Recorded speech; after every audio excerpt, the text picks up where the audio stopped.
iglesia y busque las cosas de arriba, póngase a orar y deje las cosas de la carne, eso es pecado. Yo de 10 años corrí a la iglesia, hermano, me tiré de rodillas y yo hice una oración. Señor, mata a esa vieja que me pinchó mi pelota.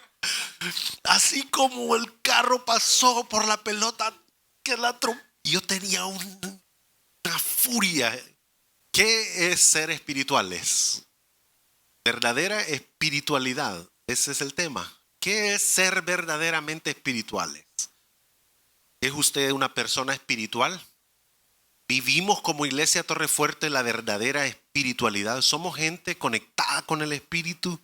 ¿En qué consiste la verdadera espiritualidad? Y vamos a tomar como base bíblica lo que el apóstol pensaba acerca de la espiritualidad. De hecho,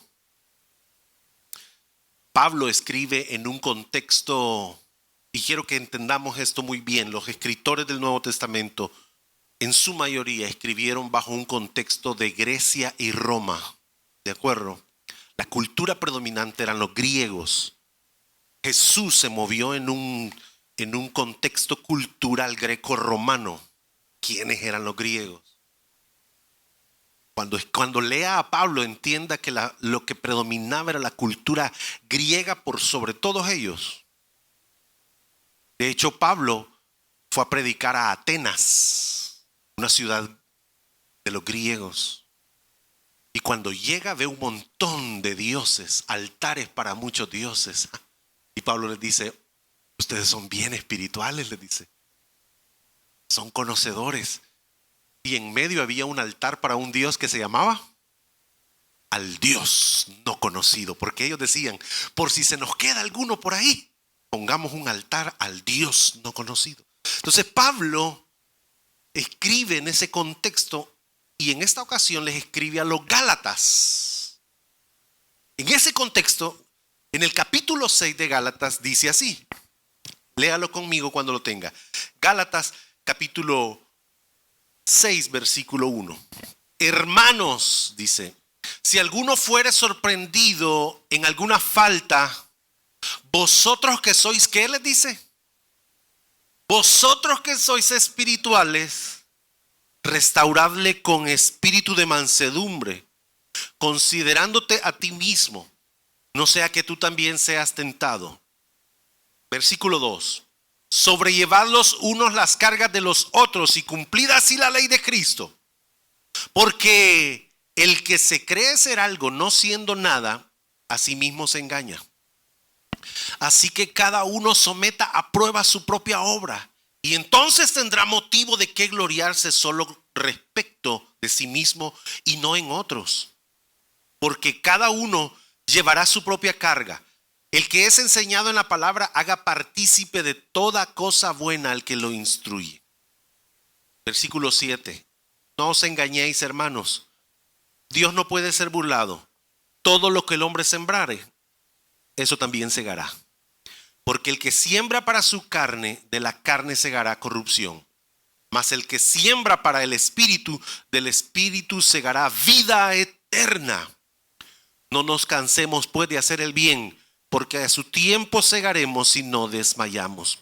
Así que, según tengamos oportunidad, dice, hagamos bien a todos y mayormente a los de la familia de la fe. Amén.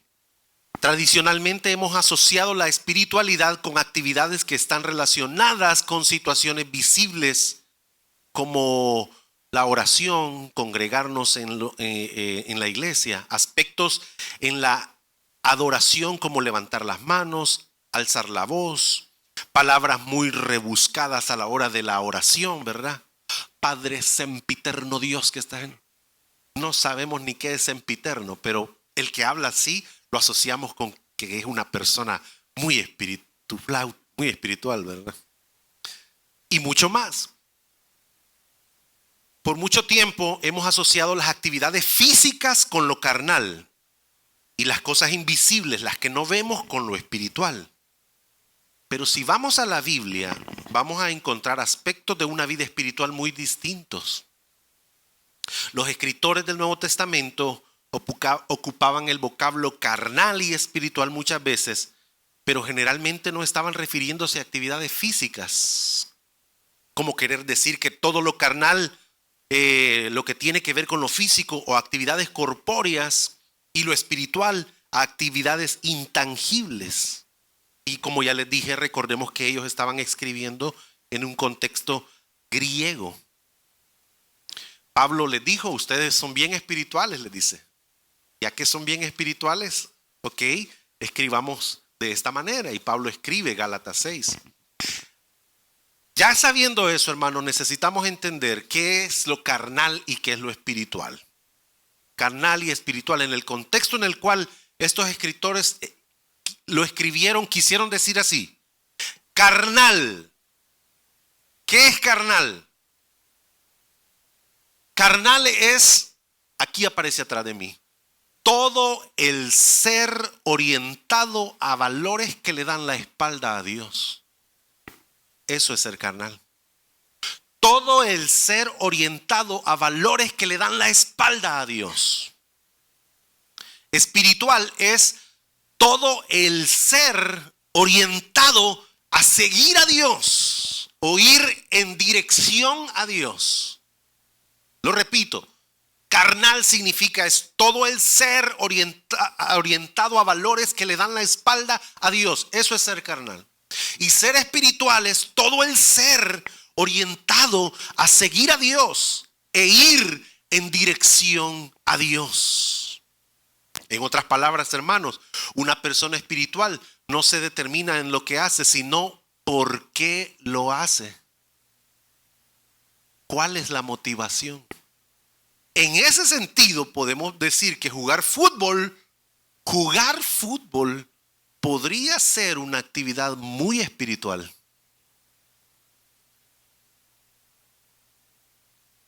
Tal vez uno dijo amén. Ese le va al Real Madrid.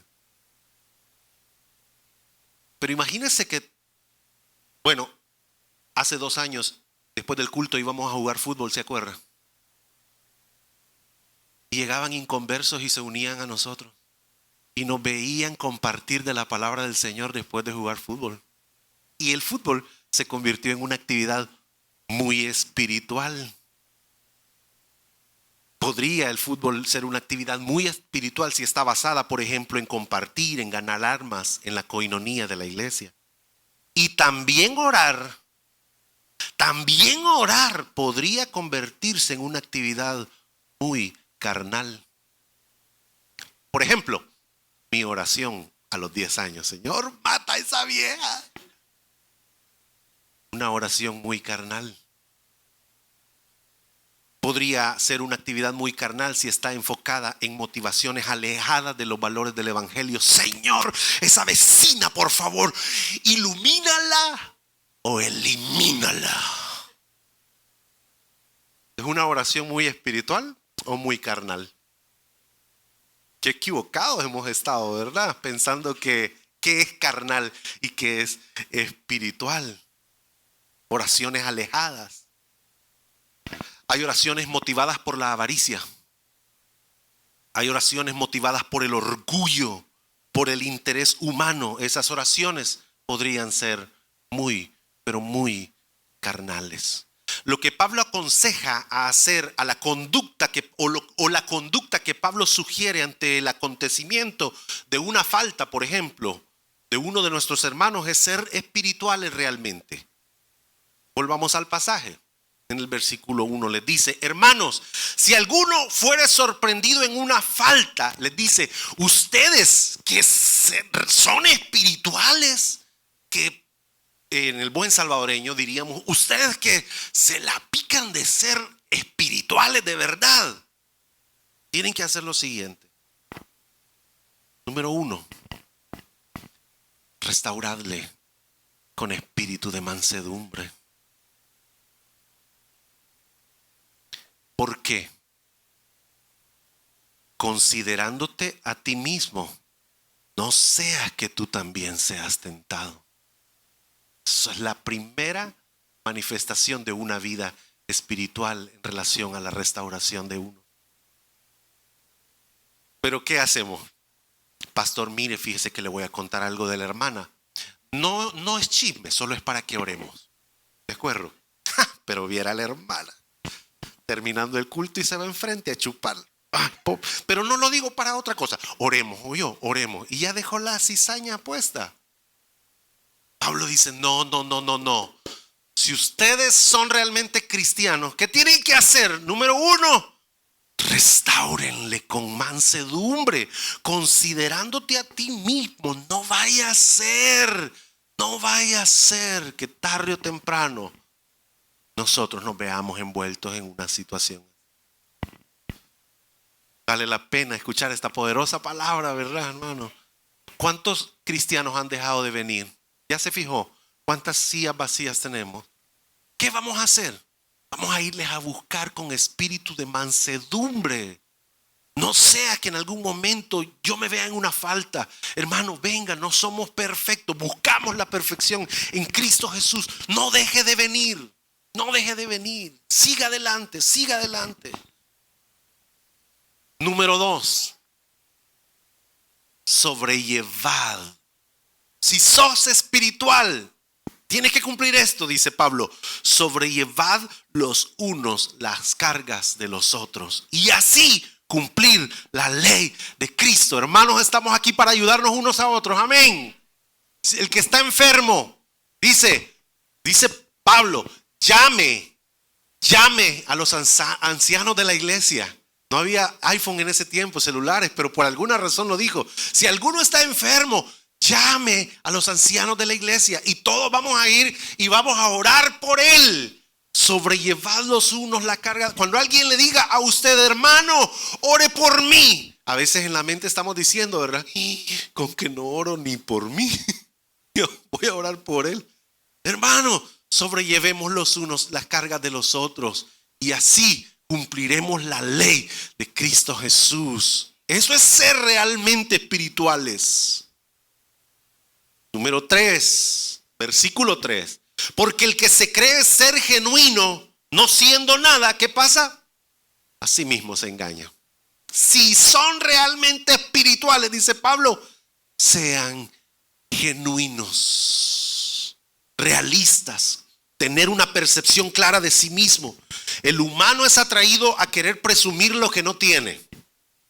Hay un dicho que dice, dime qué presumes y te diré de qué careces. Ser genuino es ser igual en todos lados. Lo que eres cuando estás solo, lo que eres cuando estás acompañado, lo que eres cuando estás con los demás, lo que eres en tu casa, lo que eres en la calle, lo que eres en tu trabajo. ¿Quién eres tú en tu iglesia? ¿Qué pasaría si el día de mañana me aparezco en su trabajo? En su empresa, en su escuela, en su universidad. Ahí viene el pastor. Ay, no, Dios mío. Fui a la empresa de uno, se escondió. Voy a las escuelas de todos aquí en Nejapa. Voy a las escuelas a evangelizar. Y los hipotes salen corriendo, escondiéndose del pastor. Puedes esconderte del pastor, pero no podrás esconderte de Cristo Jesús nunca. Ser genuinos. Qué bonito cuando yo llego y allá por 1 en 1,000,000 me recibe un estudiante. Pastor, Dios le bendiga. Hay 3 clases. El que se esconde, el que saluda con su Biblia y otro que dice, hermano, Dios le bendiga. Y los que están a la par le dicen, hermano, vos sos cristiano, le dice. 9 años de estudiar aquí, mire, pastor, me dice, no sabíamos que era cristiano y todos se burlan. Ser genuinos es ser igual en todos lados. Imagínense que yo esté predicando aquí, ¿verdad? Y mi esposa esté diciendo, qué mentiroso. Y al llegar a la casa me empieza a golpear ese hombre. Ser genuinos, ser tal y como el Señor nos manda a hacer, no podemos escondernos de Él. Así que, versículo 4, cada uno someta a prueba su propia obra. Eso quiere decir, hermano, sea responsable de sus actos. Tenemos un mal del que padecemos nosotros los cristianos, y es, desde el principio, culpar al diablo. Todo es culpa del diablo. Adán, ¿qué hiciste? La mujer. Mujer, ¿qué hiciste? Y de ahí las hermanas empezaron a culpar al diablo. El diablo, hermano. El diablo. Hermano, pero se fue a emborrachar. Ay, es que el diablo. Y el diablo no es omnipresente. Él no está aquí. ¿Qué va a andar haciendo en Nejapa, hermano? Dios es omnipresente. Él está en todos lados. Es que el diablo, y el diablo allá en Hawái le suman los oídos, ¿verdad? Ay, ¿quién está hablando de mí? Somos nosotros mismos. Pablo dice, ponga a prueba su propia obra. El versículo 6 me encanta. El que es enseñado en la palabra, dice, haga partícipe de toda buena obra al que lo instruye. Lo repito, el que es enseñado en la palabra, haga partícipe de toda cosa buena al que lo instruye. Número 6, honre a sus pastores. Honre a sus pastores. Tenemos 5 años de estar con ustedes. Me duele cuando viene uno y me dice, pastor, ore por mí para que me den trabajo. Le dan trabajo y se va de la iglesia. El que es enseñado en la palabra, o sea, todos ustedes que son instruidos en la palabra, haga partícipe a sus pastores. Pastor, venga, quiero compartir con usted. ¿Qué? Un testimonio. Mire, fíjese que me va así. Hermano, nosotros como pastores oramos por cada uno de ustedes. Por nombre, por nombre, por nombre. Por todas las solteritas que están aquí, chicas que están solteras, oramos con mi esposa por sus esposos. Señor, guárdales. Nos duele cuando supimos que una se aventó el cerco y se fue con el muchacho. Y cuando viene una y me dice, hermano, ya no tengo novio. Qué bueno, decimos nosotros. Oramos para que eso también pasara. Honre a sus pastores. Tenemos un expediente espiritual con cada uno de ustedes. Cuando se quedó sin trabajo, cuando estuvo en abundancia, cuando quebró con su novio, cuando encontró el amor, cuando viene al altar, cuando se casa, cuando tiene hijos. Nosotros somos parte de esa bendición. Háganos partícipes, testificándonos, diciéndonos, pastor, venga, quiero compartir con usted. Dice Pablo, haga partícipe al que lo instruye, porque en algo tuvimos que ver. Y qué más poderoso que la oración que nosotros como pastores hacemos por cada uno de ustedes. Estamos enamorados de la obra. Amamos esta obra, hermanos, como no tiene una idea. Los conocemos por nombre y oramos por cada uno de ustedes. Número 7, no os engañéis. Dios no puede ser burlado. Todo lo que el hombre sembrare, esto también segará. Es decir, la ley de la siembra y la cosecha. Si son espirituales, sabe que usted no puede cosechar algo bueno si sembró algo malo. No puede cosechar bien de la gente si la trató mal. Siembre lo que siembre, eso va a cosechar. El que siembra tormentas cosechará tempestades. Tempestades. Mire, hay 3 animalitos que yo voy a poner de ejemplo. 3 aves para ejemplificar el tipo de espiritualidad que muchos viven en las iglesias. El primero es un gallo, espiritualidad de gallo. Hay quienes son como un gallo. Veamos las características. Por ejemplo, el gallo tiene alas, pero no vuela. Espiritualidad de gallo.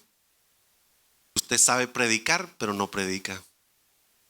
Necesitamos gente que sirva en los niños, sabe cómo hacerlo, pero no lo hace. 31 de agosto evangelismo. Usted sabe, ¿qué ciencia tiene repartir un tratado? Pero ni vino. Y para colmo se fue a tirar bolas de fuego allá abajo y dejó solo al pastor. Mi oración fue: Señor, mándale una bola de fuego, padre. Son bromas, hermano. El gallo tiene capacidad de hacer, pero no lo hace. Aquí necesitamos gente que sirva, pero no lo hace. Así está bien. Se acomodó en el evangelio. Usted vive una espiritualidad de gallo. De gallo. Aquí en la cabeza el gallo que tiene, hermano, ¿cómo le llaman en Cuba? Cresta. Aquí ¿cómo le decimos nosotros? La chorcha del gallo, mire. No sé qué dije, pero están riendo los cubanos. No quiero saberlo. Ok, quedémonos con la palabra cresta del gallo. Aquí en la cabeza tiene una cresta. O sea, tiene mucho conocimiento. Tienen una gran cabeza, bien bonita, con mucho conocimiento, pero nunca lo llevan a la acción. Conocen la Biblia de memoria, pero no la practican. Ahí la Biblia, hermano, dice en Filipenses que no es todo de memoria. Pero eres como el gallo. Todo ese conocimiento lo tienes de adorno. Eso es una espiritualidad de gallo. Hey, algo bien curioso de los gallos: solo comparten con gallinas. Si les pones otro gallo, ¿qué pasa? Se matan. Se matan.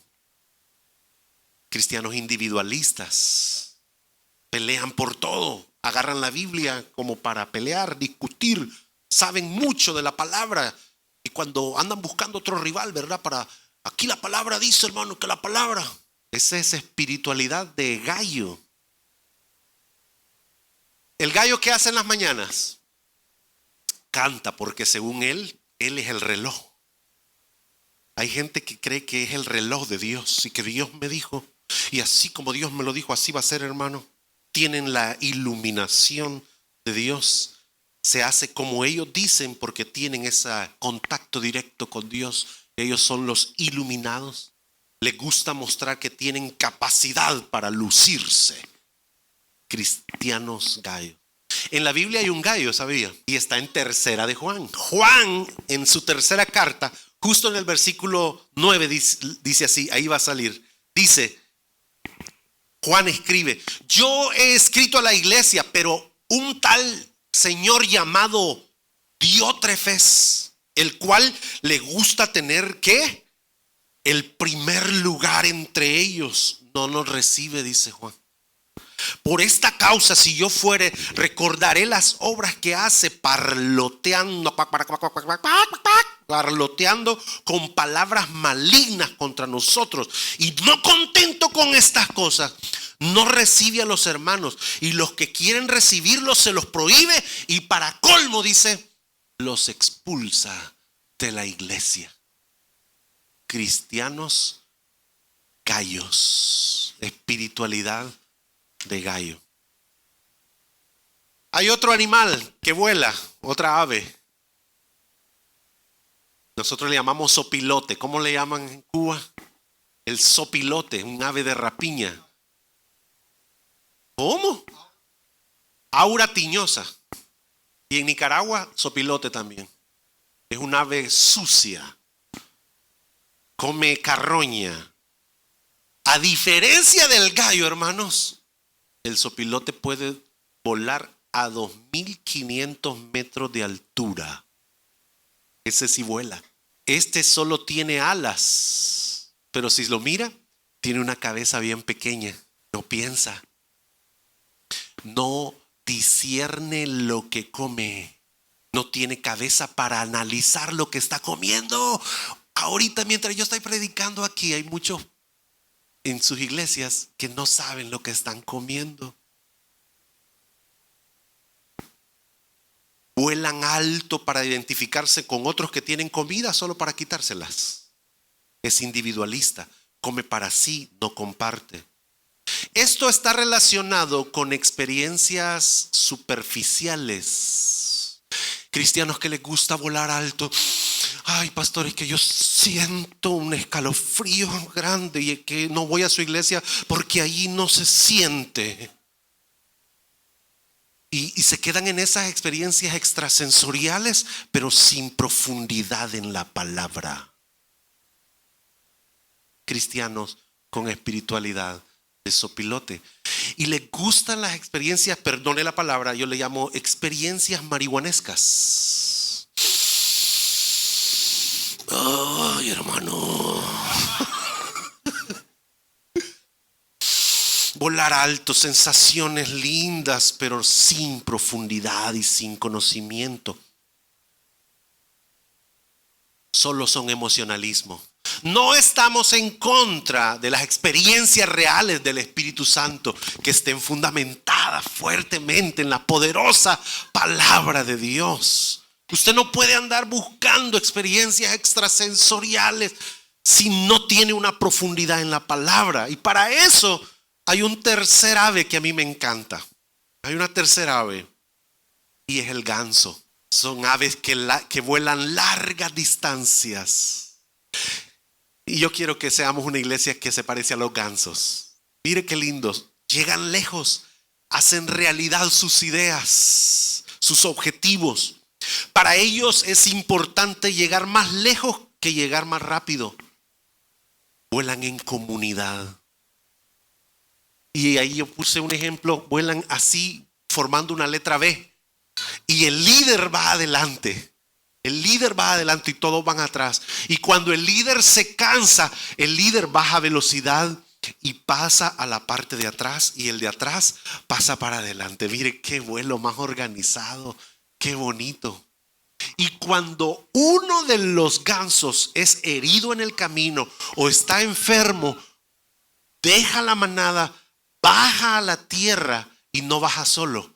Hay uno o dos gansos más que bajan con él y lo cuidan y lo curan. Están con él hasta que muere o hasta que se recupera. Y si este se recupera, lo vuelven a unir al vuelo. Los otros bajaron la intensidad de la velocidad para poder esperarlo y viajan todos juntos. Qué bonito, hermanos, que seamos como los gansos. Amén. ¿Por qué no vino? ¿En qué le puedo ayudar? ¿Cómo se siente? Ay, estoy desanimado. Vamos, voy con usted. Vengo por usted. Vamos, súbase. Voy a pasar por usted. Vamos, no tengo otro vehículo. Súbase aquí. Aquí cabemos todos. Vamos a la iglesia. ¡Qué lindo! Que cuando Cristo venga nos encuentre como los gansos. Amén. No se abandonan. Los gansos son todoterreno. ¿Usted los ve volando? Pero también los ve en el agua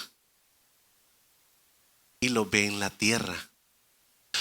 Pablo era un tremendo ejemplo de un ganso, de una espiritualidad como el ganso.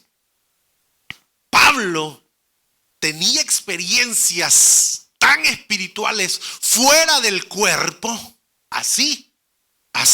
Él dice, ciertamente no me conviene gloriarme, dice Pablo, pero vendré a las visiones, a las revelaciones del Señor. Conozco a un hombre en Cristo que hace 14 años, dice, y hace un paréntesis, si es en el cuerpo no lo sé, si fuera del cuerpo no lo sé, fue arrebatado hasta el tercer cielo. Y conozco tal hombre, si en el cuerpo o fuera del cuerpo no lo sé. Mire qué tremendo Pablo. Pablo vivía una vida espiritual tan conectada con lo sobrenatural que hay un momento que les dice, yo hablo en lenguas más que todos ustedes y no tengo de qué gloriarme, dice Pablo. ¿Sabe cómo se llamaba Pablo antes? Saulo. Saulo era el mismo Saúl, en alusión ¿a quién? Al primer rey de Israel, Saúl, a un hombre alto que dice que sus hombros sobresalían de los demás. Ese era el nombre de Saulo. Cuando viene a Cristo, tiene un encuentro con Jesús, se cambia el nombre y se pone Pablo, que quiere decir pequeño. ¡Qué lindo! Pequeño. Y él tenía de qué. Mire, en cierta ocasión lo agarraron, lo metieron preso los romanos y le lo golpearon, lo metieron a la cárcel. Y cuando él ya está dentro, le dice: soy romano. Se asustaron. ¿Cómo? Soy romano. No hallaron qué hacer. Habían metido preso a un romano. Tenía las dos nacionalidades. ¿Qué hubiéramos hecho nosotros? Ay, yo tengo la nacionalidad americana. Mire, hermano, ¿cómo se creen esos gringos con la visa, verdad? La niegan al que ellos aquí no. Y dice el Señor que todo este planeta le pertenece a Él. Y el que viene de allá, 3 meses ha hecho y ya habla de Apopa. Yo vivo en Apopa. Y ahí viven allá al lado de Apopa. De allá. O a los 3 meses se fue y habla diferente. Y Pablo dice: yo no tengo nada de qué gloriarme, dice. Y todo eso, dice Pablo, lo tengo por basura, por alcanzar el reino de Dios. Seamos como los gansos, pero tengamos esa experiencia sobrenatural, pero con los pies en la tierra. Vivamos una espiritualidad profunda en el Señor, pero cimentado en la poderosa palabra de Dios. Oremos. Señor,